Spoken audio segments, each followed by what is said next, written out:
नहमदुहु व नसल्ली अला रसूलिल करीम अम्मा बाद अऊज़ु बिल्लाहि मिनश शैतानिर रजीम बिस्मिल्लाहिर रहमानिर रहीम इन्नल्लाह युहिब्बुल मुत्तकीन सदक़ल्लाहुल अज़ीम क़ाल नबिय्यु सल्लल्लाहु अलैहि वसल्लम इन्नल्लाह युहिब्बुत तक़िyyal ग़निyyal ख़फ़िय्या औ कमा क़ाल अलैहिस्सलातु वस्सलाम बिस्मिल्लाहिर्रहमानिर्रहीम अल्लाहुम्मा सल्लि अला सय्यिदिना मुहम्मदिन व अला आलि सय्यिदिना मुहम्मदिन व बारिक व सल्लिम अल्लाहुम्मा सल्लि अला सय्यिदिना मुहम्मदिन व अला आलि सय्यिदिना मुहम्मदिन व बारिक व सल्लिम अल्लाहुम्मा सल्लि अला सय्यिदिना मुहम्मदिन व अला आलि सय्यिदिना मुहम्मदिन व बारिक व सल्लिम.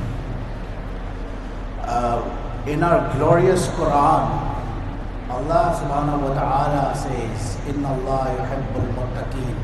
He loves those who have taqwa, who are muttaqeen, who are God-fearing. Now, of course, there are many details and books written on the subject, but oftentimes what we see in our normal atmosphere and environment, we oftentimes get confused that taqwa is something that cannot come alongside with wealth. A person who has wealth, a person who has worldly desires, bounties and blessings cannot be a muttaqi, cannot be a God-fearing person. It's a common misconception among us. So, if we study the Sharia, we study the Quran, we study the Sunnah, the Hadith, we find many examples otherwise. Allah loves those who are muttaqeen, but at the same time, Rasulullah ﷺ said, Inna Allah yuhibbut taqiyyal ghaniyyal khafiyya. A person, Allah loves a person who is muttaqi, who is God-fearing. He is ghani, he is generous, he has wealth and he gives to poor, he helps others, he helps his community, etc. And then al-khafi, he is hidden. He does not advertise himself. He does not have an intention to show others what a generous person he is. He prefers to remain hidden. That's a person whom Allah subhanahu wa ta'ala loves. So if we read these ahadith, we find that the term muttaqi, a God-fearing, a pious person, and then alongside having the worldly luxuries and bounties and blessings, we have two kinds of different mindsets. The first mindset, of course, is that a person who is wealthy cannot be a muttaqi, cannot be a pious person. That's not the case.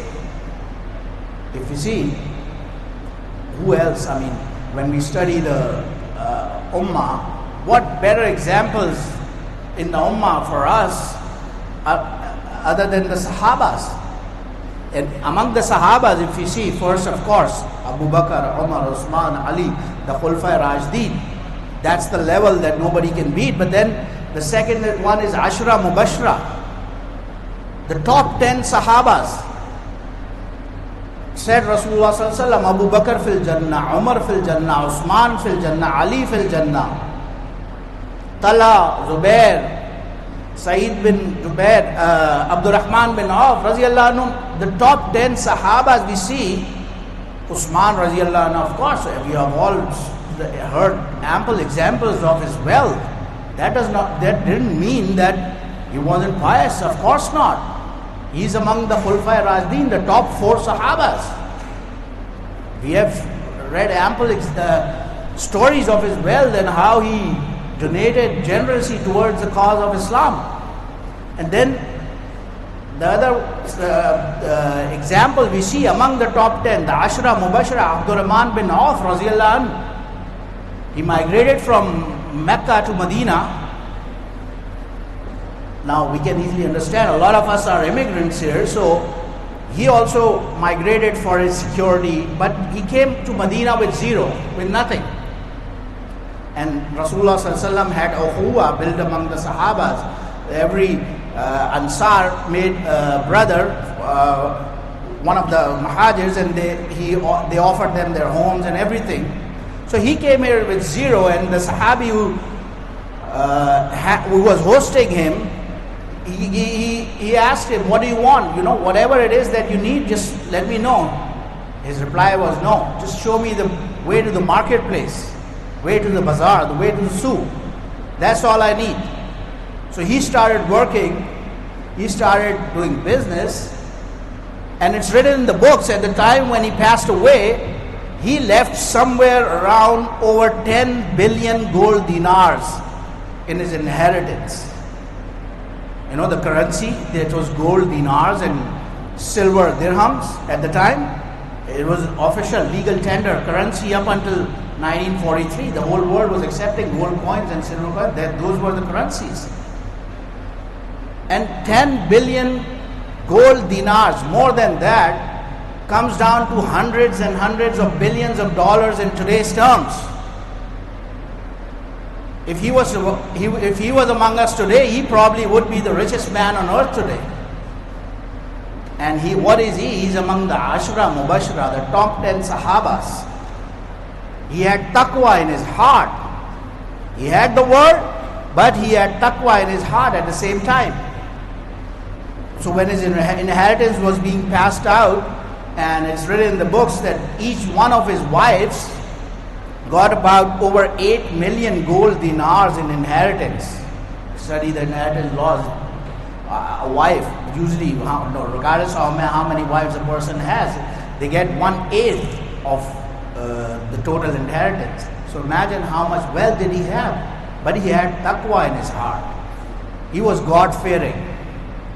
So this first misconception that if a person is wealthy, cannot have taqwa, is not completely correct. What matters is taqwa is in a person's heart. Said Rasulullah sallallahu alaihi wasallam, at-taqwa ha-huna. He pointed towards his heart. It's near, it's where the heart is.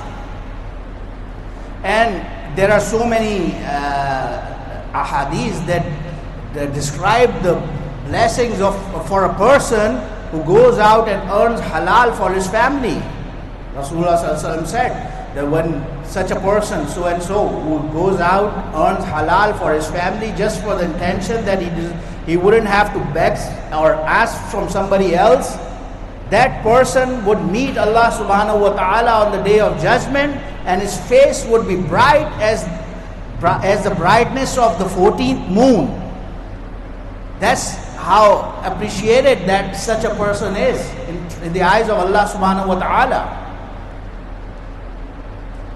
Another misconception, the second one, is that a person who has wealth, oftentimes he assumes that if I am blessed in this world, I'll probably be blessed in the hereafter as well.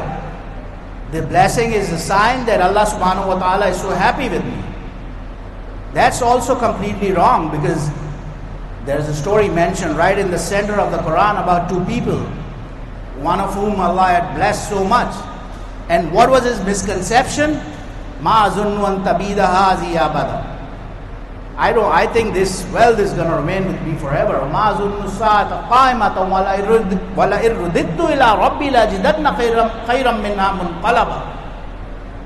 That I believe that this wealth is, I have got all this because I'm a chosen person in the eyes of Allah subhanahu wa ta'ala, and this wealth is going to remain with me forever.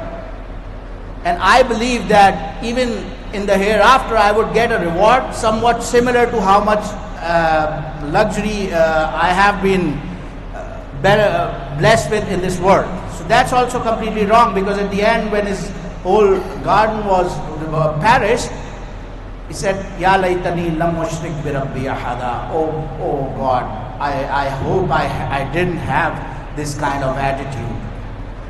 So these both misconceptions are wrong, and at the same time we have to rectify our minds and hearts that wealth in itself, luxuries, bounties and blessings of this world are not a trial per se.